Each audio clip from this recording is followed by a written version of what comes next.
जय हो करौली सरकार की, जय हो सच्चे दरबार की। बोलो राधा रमण हरि बोलो। भक्तों, इसके पहले का वीडियो आपने देखा स्मृति चिकित्सा। आपने समझा स्मृति चिकित्सा क्यों जरूरी है, स्मृति चिकित्सा से हमें क्या क्या फायदे होते हैं। तो आइए आज के इस वीडियो में हम करौली सरकार से समझते हैं ब्रह्म ध्यानम, श्री ब्रह्म ध्यानम। आज के इस वीडियो में करौली सरकार हमको बताएंगे श्री ब्रह्म ध्यानम क्या है, इसको कौन कर सकता है, यह लोग क्यों करते हैं, इससे क्या होता है। अब जब ये बात आती है इसे कौन कर सकता है, तो इसे बच्चों से लेकर बूढ़े तक कर सकते हैं, रोगी कर सकते हैं, निरोगी कर सकते हैं, जो पूर्णतः स्वस्थ हैं वो भी कर सकते हैं और जो स्वस्थ नहीं है वो भी कर सकते हैं। करौली सरकार हमको बताते हैं श्री ब्रह्म ध्यानम के 3 चरण हैं। पहला चरण, इस पहले चरण को कोई भी कर सकता है। दूसरा चरण दरबार से जुड़े लोग जो नियम का पालन कर रहे हैं वो कर सकते हैं। तीसरा चरण उनके लिए है जिन्होंने दरबार के सभी नियम अपना लिए हैं। ध्यान ये रखना है कि दरबार से जुड़े लोग ही इसे करें, क्योंकि दरबार से जुड़े लोगों को ही सुरक्षा प्राप्त है। जो लोग नमन कर रहे हो वो भी, और जो लोग हवन कर रहे हो वो भी। कहने का तात्पर्य है, जो दरबार के प्रति, पूजनीय बाबा के प्रति, भोले बाबा के प्रति, मां कामाख्या के प्रति और गुरु माता के प्रति श्रद्धा रखता हो, उनको पूजता हो, वही कर सकता है। अनायासी इसको कोई भी ना करे। अगर अनायास इसको कोई करता है तो उसको दरबार की तरफ से फायदा नहीं मिलेगा। अच्छा होगा आप इसे ना करें, कोई लाभ नहीं मिलेगा। तो आइए आज हम समझते हैं करौली सरकार से श्री ब्रह्म ध्यानम का पहला चरण। सबसे पहले तो यह समझ लेना है इसे कैसे करें, क्यों करें, क्यों करना है। करना इसलिए है कि हमारे जीवन के 3 केंद्र हैं जो हमारे जीवन और शरीर को दोनों को संतुलित रखते हैं। पहला केंद्र नाभि केंद्र, दूसरा केंद्र हृदय केंद्र और तीसरा केंद्र हमारा मस्तिष्क है। यह 3 केंद्र हैं और तीनों केंद्रों का कार्य अलग अलग है। लेकिन जब हम किसी एक केंद्र का कार्य किसी दूसरे केंद्र पर डाल देते हैं तो अतिरिक्त भार पड़ने लगता है, और जब यह एक्स्ट्रा लोड पड़ता है तब वह केंद्र दबाव महसूस करता है, जिससे कि असंतुलन की स्थिति पैदा होती है। और यह असंतुलन अगर ज्यादा दिन तक बना रहे तो क्या होता है, शारीरिक और मानसिक रोग उत्पन्न हो जाते हैं, असाध्य रोग शुरू हो जाते हैं। तमाम असाध्य रोग ऐसे हैं, मानसिक रोग ऐसे हैं जो आपको हो जाते हैं। तो जो जीवन का संतुलन होता है वह इन्हीं 3 केंद्रों पर निर्भर करता है। तो ब्रह्म ध्यानम क्या करेगा, यह तीनों केंद्र संतुलित करेगा, जिससे कि हमारा जीवन शरीर संतुलित रहेगा। आपके जीवन और शरीर का एक तालमेल बनता है, एक रिदम बनती है, आपके जीवन में एक संगीत पैदा होता है। ये जो 3 केंद्र हैं, इन तीनों केंद्रों के बीज अलग अलग हैं। जैसे कि नाभि केंद्र का आ, हृदय केंद्र का ओ और मस्तिष्क केंद्र का मां, आधा मां, हलंत वाला मां। तो इसको तीनों को मिलाकर बोलेंगे ओम। श्री ब्रह्म ध्यानम नाम इसलिए दिया गया है कि यह क्रिया करते वक्त ध्यान एकाग्र रहता है। आपको अपना ध्यान एक दिशा में एकाग्र रखना है, अपना ध्यान एक दिशा में केंद्रित रखना है। अगर आपका ध्यान एक दिशा में केंद्रित नहीं रहेगा तो यह ब्रह्म ध्यानम ना होकर केवल आपके शरीर की कसरत मात्र रह जाएगी। फिर इसका लाभ आपको आधा ही मिलेगा, पूरा नहीं मिलेगा। शरीर को तो फायदा होगा लेकिन जीवन को फायदा नहीं होगा। सबसे पहले आपको क्या करना है, सप्ताह में एक दिन 1 जग पानी लें या फिर 2 लीटर पानी लें और उसमें आप आधा चम्मच सेंधा नमक डालें। याद रहे यहां पर सेंधा नमक की बात हो रही है, सादा नमक आप ना डाल दें। और फिर उस जल को आप गर्म कर लें और इस पानी को खौला कर गुनगुना करें और फिर इसको पेट भर के पिए। पेट भर के पीना है आपको। जब तक आप ये पानी पेट भर के नहीं पिएंगे तब तक आपको इसका फायदा नहीं मिलेगा। अर्थात पानी आपको पेट भर के पीना है।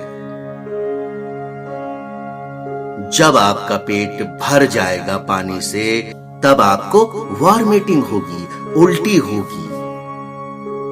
तो जब आपको उल्टी होगी तो उल्टी कर ले, और अगर उल्टी नहीं हो रही है तो उंगली डालकर उल्टी कर ले। उल्टी करना बहुत जरूरी है। इस तरह से आपके शरीर का शुद्धिकरण हो जाएगा।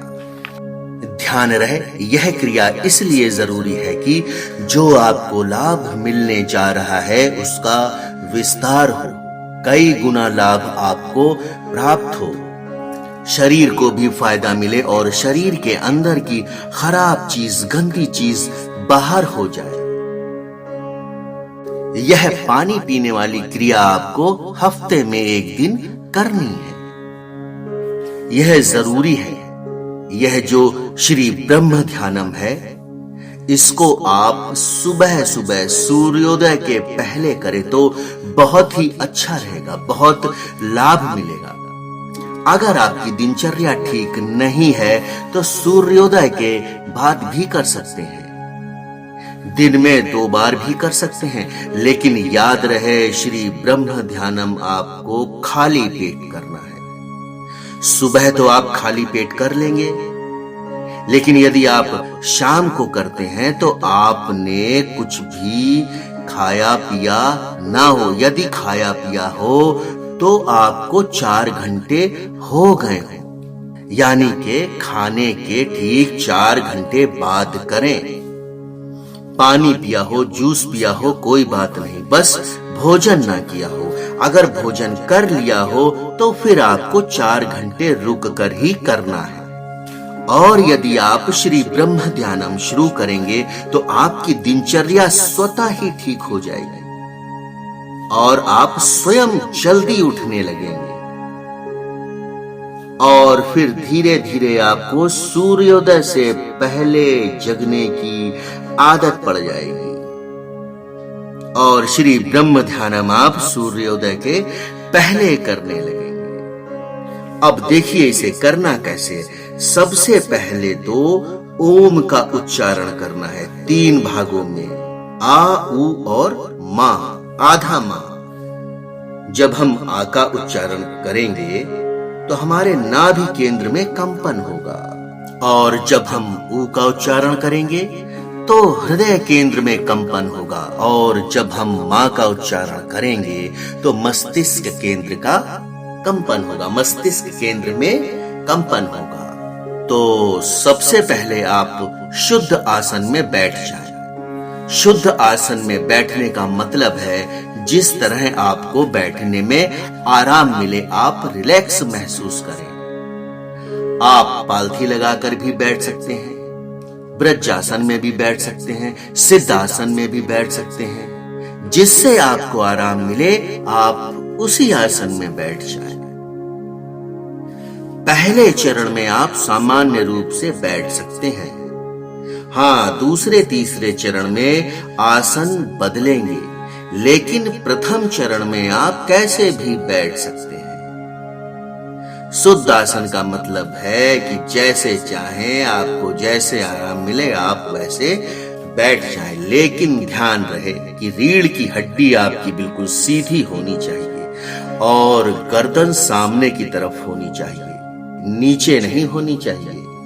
आप आराम से बैठ जाएं और सबसे पहले आप भगवान भोलेनाथ को याद करें, उनको ध्यान करें। शक्ति स्वरूप माता कामाख्या को प्रणाम करें, पूजनीय बाबा जी को और गुरु माता को प्रणाम करें। और अब हमारा ब्रह्म ध्यानम शुरू होने जा रहा है। यह हमारे जीवन और मन जीवन दोनों की मिलीजुली प्रक्रिया का नाम है श्री ब्रह्म ध्यानम। इसमें आपका शरीर भी काम करेगा और मन भी काम करेगा।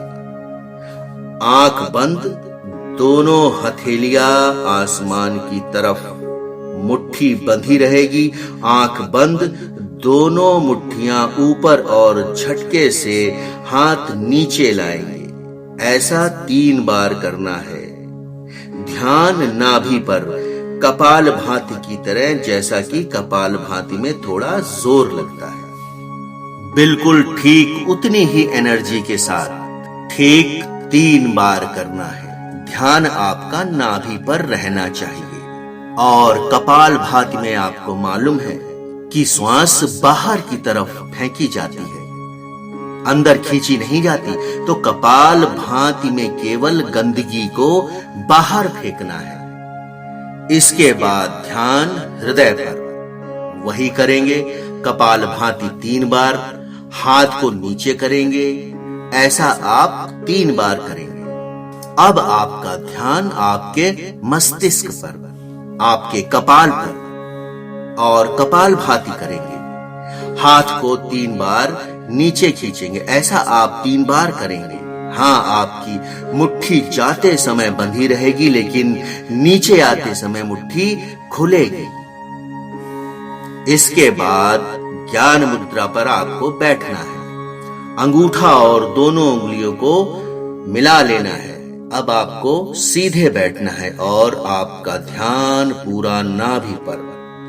अब सबसे पहले पूरी सांस को खींचकर नाभि तक भरना है। पूरा पेट भर लेना है और रोकना है और 6 बार ओम नमः शिवाय मन ही मन बोलना है। और अब श्वास को धीरे धीरे बाहर की ओर निकालना है और फिर श्वास आपको खींचना है। फिर 6 बार ओम नमः शिवाय बोलना है। ऐसा आपको 3 बार करना है। श्वास से पूरा पेट भरना है और श्वास को रोक लेना है और 6 बार ओम नमः शिवाय बोलना है। फिर धीरे धीरे श्वास को छोड़ना है। कहने का तात्पर्य है कि 6 सेकंड तक आपको श्वास रोकनी है। मुट्ठी ऊपर, फिर से आपको 3 बार कपाल भाती करनी है। फिर अपनी मुद्रा पर आ जाएं और अब ध्यान पूरा रहेगा हृदय क्षेत्र में। छाती के बीचों बीच रखना है ध्यान। हृदय केंद्र में ध्यान रखते हुए अपनी सांस को पूरा खींचेंगे। छाती भरेंगे, फेफड़े फुलाएंगे। अब पेट फुलाने से काम नहीं चलेगा। अब आपको फेफड़े फुलाने पड़ेंगे सांस से। और 6 बार ओम नमः शिवाय मन ही मन बोलना है। श्वास को रोककर 6 बार ओम नमः शिवाय बोलना है। फिर श्वास को धीरे धीरे बाहर निकालना है। फिर धीरे से श्वास को खींचना है। सीना फुलाए रखना है और 6 बार ओम नमः शिवाय बोल करके फिर धीरे से नाक से श्वास को बाहर फेंकना है। फिर धीरे धीरे सांस खींचकर फेफड़े फुलाने हैं और 6 बार आपको ओम नमः शिवाय बोलना है। ओम नमः शिवाय बोलने तक आपको सांस खींच के रखना है। फिर कपाल भाती 3 बार करनी है। मुट्ठी बांधकर 3 बार हाथ ऊपर नीचे करना है। अब यह जो अंतिम स्टेप है ध्यान का, यह बहुत महत्वपूर्ण है। आंखें बंद रहेंगी और अब ध्यान सर पर, जहां पर चोटी रखी जाती है, और जो अब की बार आपको श्वास भरनी है वह कंठ तक भरनी है। आपकी श्वास गले से कंठ तक भर जाए और मां की ध्वनि निकालनी है, आधे मां की ध्वनि। फिर 6 बार ओम नमः शिवाय बोलकर श्वास को रोक कर रखना है। फिर श्वास को खींचना है। फिर आपको यही 3 बार करना है। इसके बाद ओम का उच्चारण करना है, लंबी ध्वनि के साथ ओम का उच्चारण करना है और फिर 3 बार ओम नमः शिवाय बोलना है। इसके बाद 3 बार ताली बजानी है, दोनों हथेलियों को जमीन पर रखकर थपकी देनी है 3 बार। इसके बाद हथेलियों को आपस में रगड़कर अपनी आंखों पर रखना है, धीरे धीरे मलना है और आंखें खोल दें। यहां तक आपका श्री ब्रह्म ध्यानम मध्यांतर तक आ गया और इसके बाद आंखें बंद, ध्यान नाभि केंद्र पर, श्वास से पेट भरना है। ध्यान रहे रीढ़ की हड्डी सीधी रहनी चाहिए। श्वास खींचकर आपको रोकनी है, 6 बार ओम नमः शिवाय बोलेंगे। फिर आपको आ का उच्चारण करना है, लंबा आ का उच्चारण, ऐसा आपको 3 बार करना है। अब आपका ध्यान हृदय केंद्र पर रखें, आंखें बंद, श्वास खींच के फेफड़ों को फुलाना है। मन ही मन फिर से 6 बार ओम नमः शिवाय बोलना है। फिर आपको ऊ का उच्चारण करना है, लंबा ऊ का उच्चारण, ऐसा आपको 3 बार करना है। अब आपका ध्यान आपके कपाल केंद्र पर, आंखें बंद। अब आपका ध्यान आपके कपाल केंद्र पर, आंखें बंद। अब श्वास को खींचकर कंठ तक भरेंगे, गले से कंठ तक, और मन ही मन 6 बार ओम नमः शिवाय बोलेंगे और आधे मां का उच्चारण करेंगे। ऐसा आपको 3 बार करना है और समापन में आपको पूरी सांसों को खींचकर रोके रखना है जब तक आप रोक सकते हैं। पेट से लेकर पूरे कंठ तक आपको सांस भर लेनी है। जब तक आपके अंदर दम है सांस को रोके रखेंगे और जब आपको लगने लगे कि अब श्वास नहीं रुक रही है तो धीरे धीरे श्वास को छोड़ेंगे। फिर आपको पूरी श्वास खींचकर आधे मां को श्वास द्वारा उच्चारण करना है, ऐसा 3 बार करना है। अब आप सबको प्रणाम करें, भोले बाबा को, पूजनीय बाबा को, मां कामाख्या को, गुरु माता को, और दरबार से प्रार्थना करें सबका कल्याण करें, सबका भला करें। तो दोस्तों, मैं समझता हूं कि ये श्री ब्रह्म ध्यानम आपको बहुत अच्छे से समझ में आया होगा और ये सारी क्रियाएं वैसे ही करें जैसे कि करौली सरकार कर रहे हैं। ये आप करौली सरकार के वीडियो में उनको करते हुए देख सकते हैं। इस वीडियो को मैं यहीं समाप्त करने की इजाजत चाहता हूं। अगले वीडियो में मैं फिर आपसे मुलाकात करूंगा। तब तक के लिए जय हो करौली सरकार की, जय हो सच्चे दरबार की। बोलो राधा रमण हरि बोल।